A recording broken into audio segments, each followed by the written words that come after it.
Hi, Michael Force here again. Welcome to BASE lesson number 6. Lesson number 6, I'm going to teach you how to essentially create an awesome media campaign, a social media campaign that can really create kind of a viral exposure if you're offering the right kind of content, training, value to the marketplace to help people solve problems.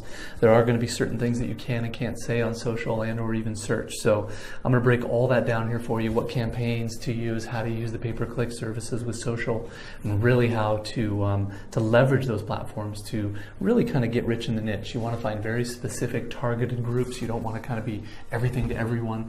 You want to get really niche-y and make sure that you are plugged into the different tools and analytics and search features and different ways you can find the right demographic on social and PPC. So to make sure you get a real solid social media campaign out there and get the word out. So let's jump into this lesson and I'll see you on the inside. Michael Force here. Welcome to lesson number 6 of the BASE Digital Business Mastery course here. We're going to learn how to create an awesome social media campaign. You've officially made it to the more than the halfway point. We're almost to the end here. And I want you to take a moment and look back at all you've learned. The coaching videos, the PDF packs, the study guides, and even all of the information that you've really kind of consumed here. I want you to recognize how much you've grown, how much you've learned, and how much closer you are to creating the business that you truly want. So let's jump in here. To get started today, I want you to begin with a question. Where is your phone? In your pocket, on the desk in front of you, or in the arm of your couch, in your hand? Because you're using it to watch this video. Are you using it to watch this video? No matter where it is, I bet it's somewhere close. If you're in a public place like a coffee shop or even in your office, look around. Press pause and just look for a moment. What do you see? Phones. Some people are doing the old-fashioned thing and using them to actually talk to another person, but I'm guessing that someone, and probably several someones within a few feet of you, is checking their email, double-tapping a picture, or composing a status update, or sharing a photo, or tweeting, or just switching back and forth between apps. Social media is like heroin. Luckily for you, as a business owner, it makes it a lot easier to find customers. We know where they're at, how old they are, where they live, and what they like and more. Even with all this information, social media marketing could seem overwhelming. I want to simplify this for you. Marketing is just like design. The real success in art isn't found in knowing how to use tools like Adobe, Photoshop, or Illustrator. It's in the eye of the designer, because design tools will always change, but design theory never will. The same is true about marketing. 20 years ago, social media marketing wasn't even invented. The strategies and tactics to optimize reach on a post or gain virality on a video or leverage the power of promoted tweet or pin or ads just didn't exist. Even today, marketers are under intense heat. Change is rapid and difficult to keep up.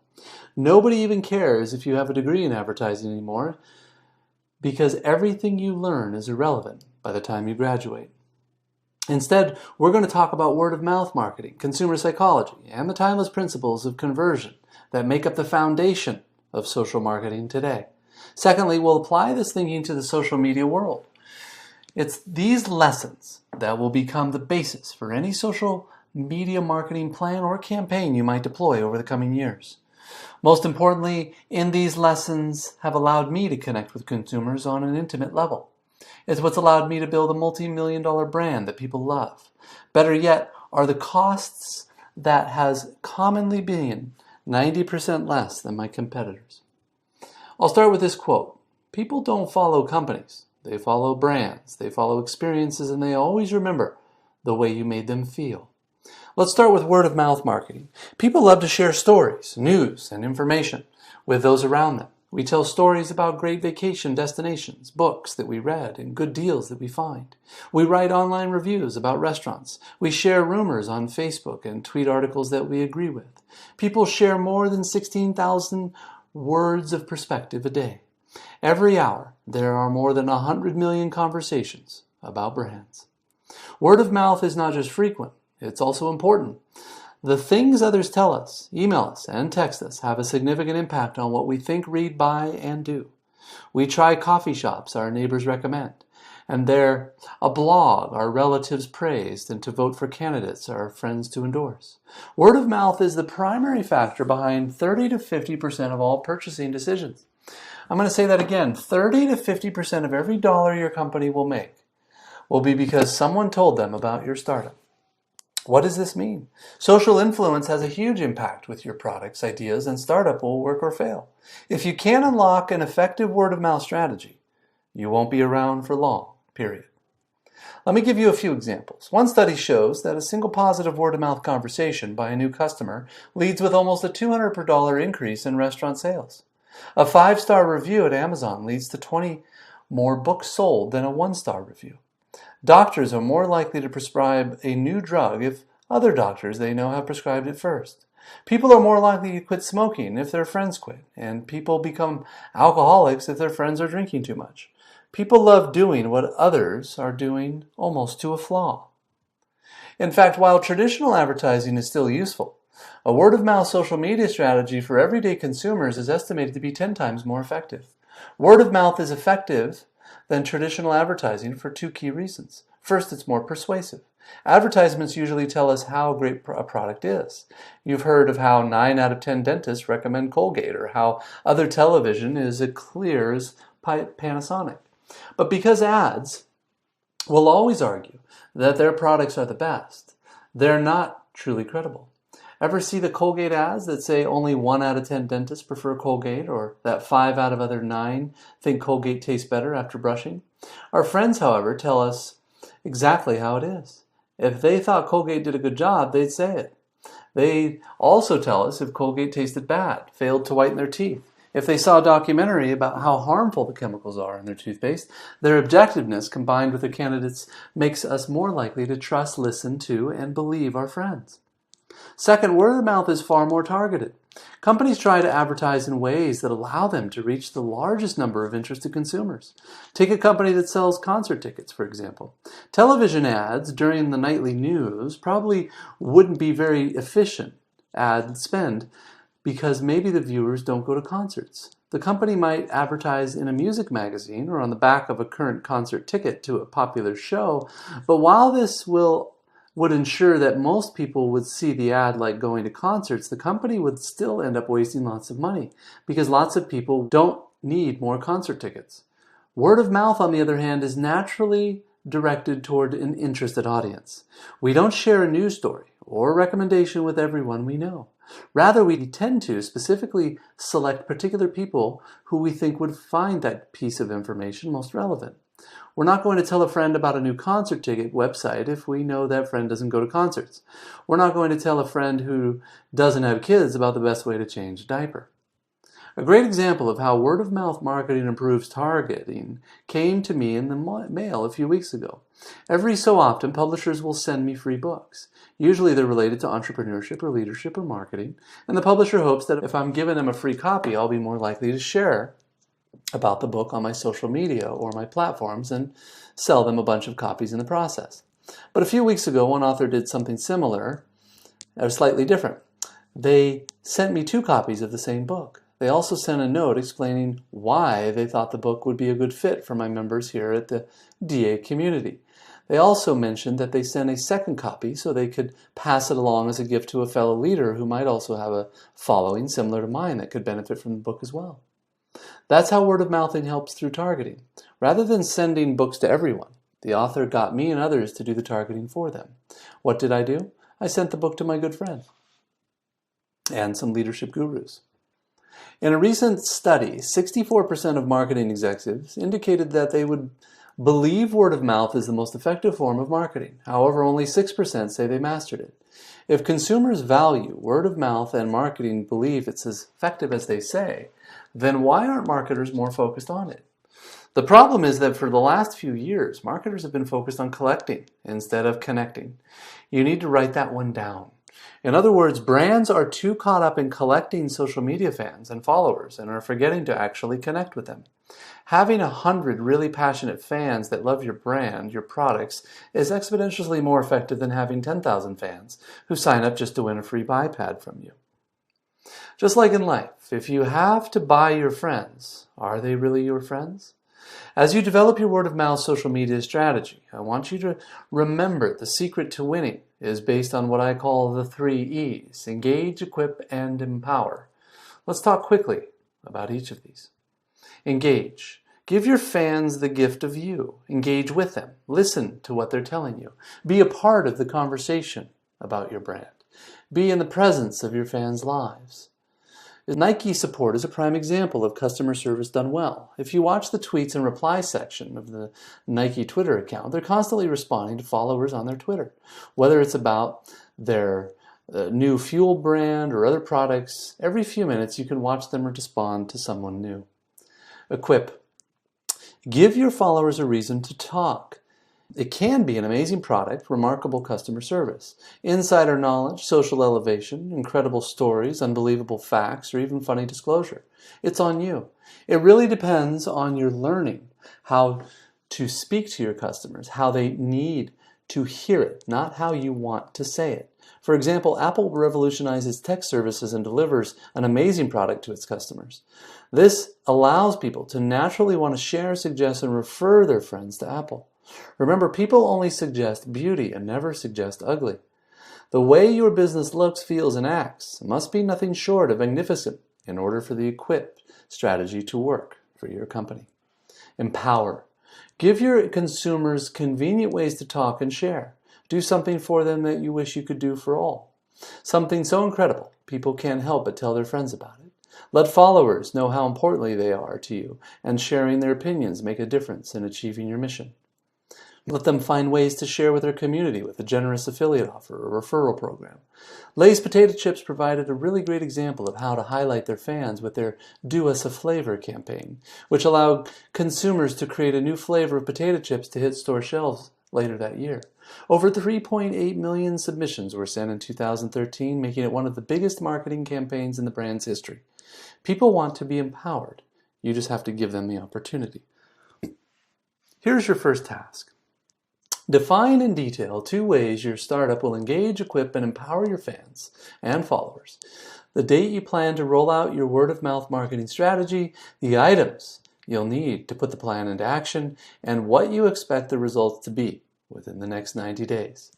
Section 2, Beyond Word of Mouth. We're not here to just create word-of-mouth strategy or brand loyalty program or even hype. We're here to learn how to create customer evangelists on media. Social media. A loyal customer is often defined as one who buys from you on a regular basis. If you're an airline customer, a loyal customer, are usually those who accumulate the most frequent flyer miles. If you're a grocery store or restaurant or a cafe, perhaps your loyal customers were there who live within walking distance or easy driving distance. Their loyalty to you may be driven by convenience or just low prices. In effect, they're actually a repeat customer, not necessarily a loyal customer. But a repeat customer who purchases on the basis of convenience or low cost alone can easily morph into a dangerous customer, one who can actually authentically knows and understands your business because they shop there so often and might have a poor experience just one time that will fuel the need to spread the word to all who will listen. Because they have no loyalty to your brand, these people can quite literally remove thousands of who would be dollars right from your bank account. That's why as a business owner, you must always be identifying and converting buyers into customer evangelists. Similar to what we discussed earlier, customer evangelism spreads by word of mouth. It also spreads by word of mouth via email or the internet. But the main difference between word of mouth marketing and great customer service evangelists is that word of mouth marketing is the result of great product, service, or experience. Creating customer evangelists is what fuels the results in the first place. It's not allowing any customer to go on as an ordinary. It's the intentional act of caring for and nurturing every customer at such a level that they naturally go beyond just a buyer, beyond loyalty, and enter into the highest level of customer commitment. I know evangelism by nature is a religious term. It means dedicated promotion of a personal belief, commitment, or loyalty. But what does a customer evangelist look like? What do they actually do for a business? Here's a few attributes I've identified over the years. They purchase often and believe in your mission, product, and/or service. They are loyal and passionately recommend you to their friends, neighbors, and colleagues. They purchase your products as gifts for others. They provide unsolicited feedback and praise. They forgive occasional dips in service and quality, but you know when quality slips. They are not bought. Customer evangelists choose you, not the other way around. For example, I've seen some of the write passionate and personalized thank yous in our group. You know why it is that I've done very little marketing. The DA community continues to grow every single month. As business owners, it's a job to take notice of these people, leverage their willingness to support our brand, build a relationship and respond to their comments, invite them into the community, or give them a free product. While the evangelist chooses you first, it's not a bad idea to think of ways to encourage customers with an experience that might accelerate them toward the role as evangelist for your brand. Here's your second task. List 2 ways that you can identify and communicate with a current or future subscriber evangelist on social media. Secondly, list 2 ways that you can prompt customers with an incredible deal, freebie offer, or service that might lead them to become an evangelist sooner instead of down the road. The next section covers what I call the 5 laws of social attraction. These concepts are deep, and I want you to take your time to leverage each one of them over in your social media marketing campaign. But first, I'm going to preface this segment with an important statement. Do not yearn to be popular. Be exquisite. Do not desire to be famous. Be loved. Do not take pride in being greater. Be relatable, unmistakable, and you. Just as recipes often call for sugar to make something sweet, I kept noticing the same ingredients in ads that went viral, news articles that were shared on social media, or products that received immense word of mouth. After analyzing years of what I called social contagion, I noticed that the same 5 ingredients, or laws, were often at work. Law number 1 is social status. How does it make people look to talk about a product or an idea? Most people would rather look smart than dumb, rich than poor, and cool than geeky. Just like clothes we wear and the cars we drive. We talk about the influences and how others see us. It's social status. Knowing about cool things like an app that can take your heart rate and blood pressure makes people seem sharp and in the know. To keep people talking, we need to craft brands, products, and clever social media posts that help them achieve these desirable impressions. We need to find our startup's inner remarkability and make people feel like insiders. We need to leverage to give people fun ways to achieve and provide visible symbols of their status so they can show them to others. Critical question. How can your product or service offer online users an increase in their social status? Number 2, lies matter. Can people see when others are using you or engaging in your desired behavior? The famous phrase monkey see, monkey do captures more than just a human tendency to imitate. It also tells us that there's hard copy, something you can see. Making things more observable makes them easier to imitate, which makes them more likely to be popular.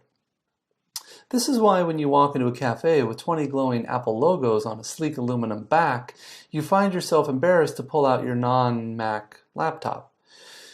We need to make our products and ideas more public. We need to design products, websites, share images, social profiles, and initiatives that naturally advertise themselves and create behavioral residue that sticks to the people who want to see it. Critical question. How can you increase your presence in both the physical realm of your product and the social feeds of your followers? Law number 3 speaks to the feelings. When we care, we share. How can we craft messages and ideas that make people feel something? Naturally, viral content usually evokes some sort of emotion. A golden retriever who can dance is surprising. A potential hidden fee is infuriating. Emotional things can often get shared. Rather than harping on function, we need to focus on feelings. But as you learn, in marketing, positive emotions like fun, fear, or love, or humor, or hope increase sharing, while other things like sadness, real fear, weirdness actually decrease it. We need to pick the right emotions to evoke. We need to kindle the right fire. Critical question. How can you increase more emotion on social media? What copywriting or images or stories or even sounds can you use to increase the depth of positive emotion? Law number 4, trigger thinking. How do we remind people on social media to talk about the products of our startup? Triggers are stimuli that prompt people to think about related things. Peanut butter reminds us about jelly. The word Bert reminds us of the word Ernie. If you live in California, seeing a burger might remind you of In-N-Out Burger.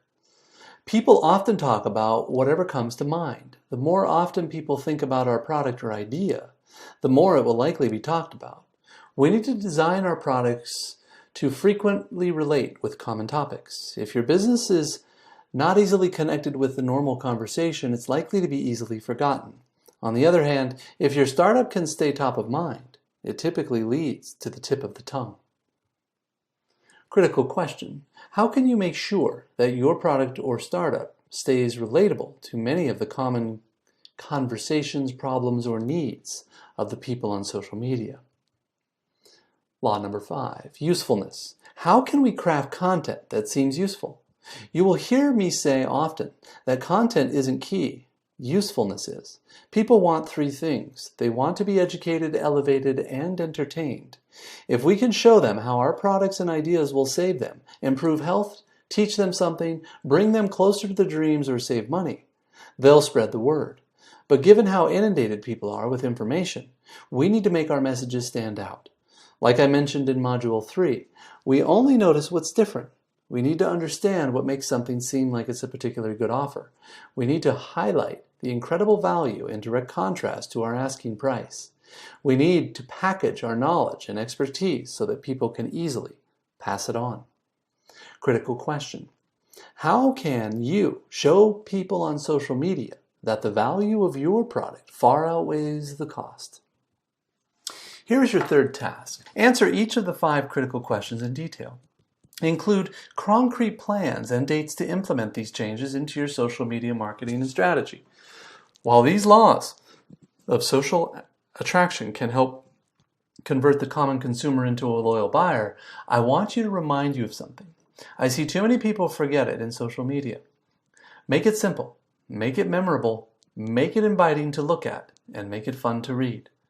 Even the great Albert Einstein defined brilliance as making something complex seem simple. I expect you will learn to be brilliant in your social media marketing. For those looking for more tactical thinking on social media marketing, I'll leave you with the 9 quick timeless tips that helped me win big online. Tips that won't fade, and to help you in the walks of your entrepreneurial journey here. Number 1, do what you do and do it well. What you don't do well, outsource it, schedule it, or just leave it alone. It's okay if you're not good at Snapchat and Instagram and Tumblr and YouTube and Twitter and Pinterest. You get the picture. Pick a few platforms where you feel comfortable and invest there. But if you try to win on a platform you don't understand or don't have time for, people will notice and you will likely cause a poor experience for them with your startup.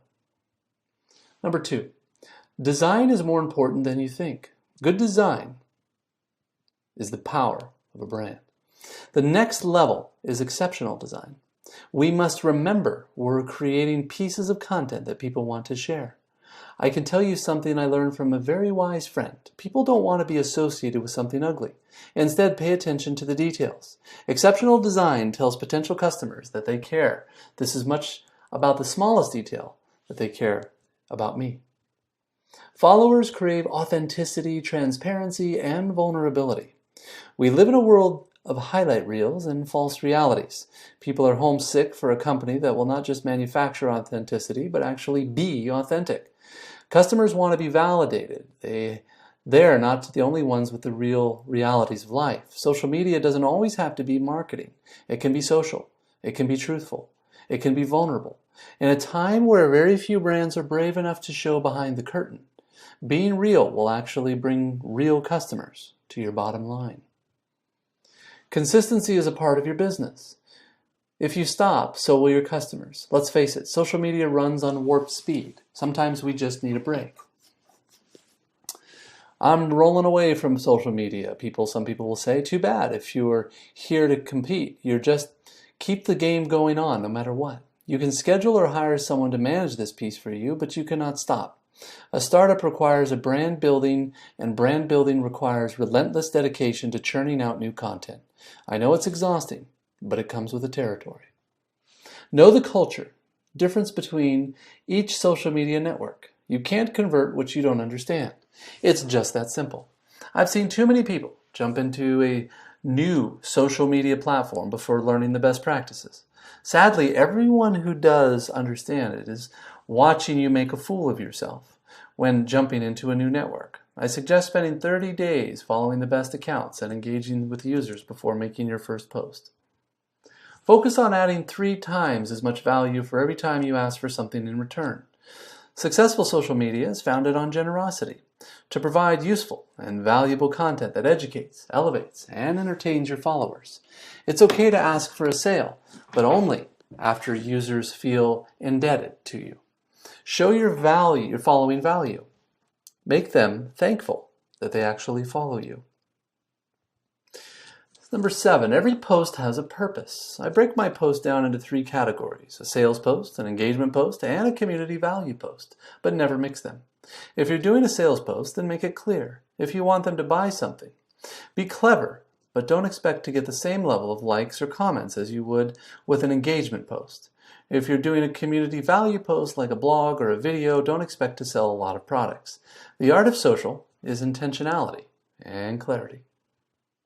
Number 8, 60% of the U.S. lives on East Coast time.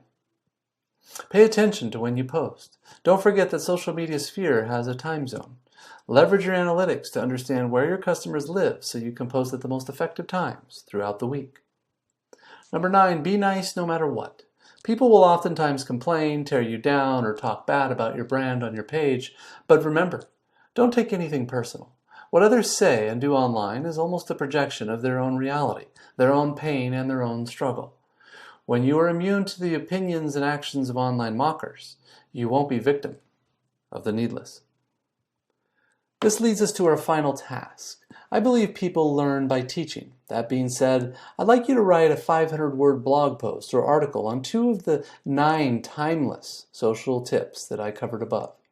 This concludes this module's coaching video. Let's go over what we've learned today. Number 1, the social science of word-of-mouth marketing and how important it is. Number 2, the secret to creating customer evangelists.